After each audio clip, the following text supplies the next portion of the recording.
Good morning everybody. Maagang nakauwi si Daddy and nag-request din yung eldest ko kung pwede ba silang ihatid sa school today. But since it's Friday, ayun nga, maagang nakauwi, then wish granted. And of course, sinama na namin yung aso namin kasi siya lang naman mag-isa sa bahay.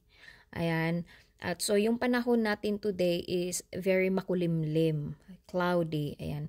So last night, meron pala siyang ulan. Hindi kami masyadong affected, pero ayun nga, kaya masyadong makulimlim. Hindi pa rin maganda yung panahon. And of course, dito naman sa aking booster seat, kasi needed ko to guys. Nag-aaral kasi akong mag-drive. At very convenient para sa akin. Kasi yung SUV is medyo malaki siya at a little bit intimidating for my height. Ayan, so itong school ng mga bata is 8 minutes away, but nakadepende. But most likely, hindi nalalagpas ng 10 minutes yung travel namin doon. And ito siya is community school. Gustong-gusto ko yung school nila guys kasi if you have concern with your teachers, mga tanong, madali mo silang matawagan at hindi ka talaga mai-intimidate pagkausap mo sila kasi matutulungan ka talaga nila. So on our way, ayun nga, kita nyo naman makulimlim. At yung daan patungo sa school is merong mga farms, may cornfield at may mga tanim-tanim sa paligid.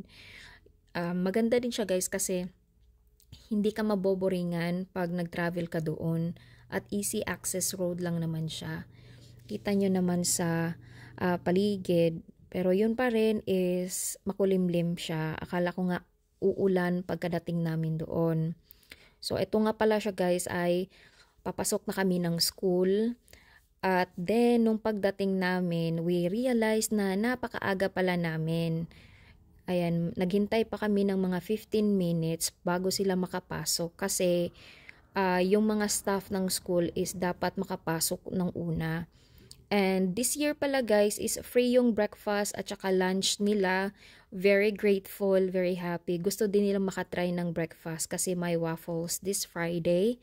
Ayan, super excited sila at na-meet nila yung mga friends. And isa sa mga na-notice ko kaya pala gusto nilang magpa-drop off ay para makita namin yung mga classmate din nila during na hinahatid ng parents or dinadrop off o pagkadating ng school. So ayun nga, pagkatapos niyan ay pumunta naman kami at nag-breakfast ng aking asawa. Hindi ko in-expect guys kasi it's been a long time. Ayan nga pala yung favorite ko na fast food chain. Ayan, nag-request or nag-order kami ng favorite meal. Ayan, hello, kumusta kayong lahat? At hindi ko talaga feel yung moment kasi makulimlim at medyo malamig-lamig siya. Pero it went well naman at nakapag-breakfast na kami doon sa parking lot which is okay. Nagpunta kami ng bank at ayun, everything went well this morning and we're very grateful. At pagkatapos nag-car wash, ayan. So first time kong maka-experience nito guys, parang nagdi-disco light lang naman. Yes, of course. Hindi ko siya na-try sa Pilipinas. Dito lang naman. Ayan, parang bago lahat para sa akin. So, of course, hindi nyo naman ako masisisi, 'di ba? Wala lang, gusto ko lang ipakita sa inyo kung ano yung weekend morning namin, Friday morning, and I hope everybody is safe. Stay safe, stay hydrated. God bless us all, and we will see you next time.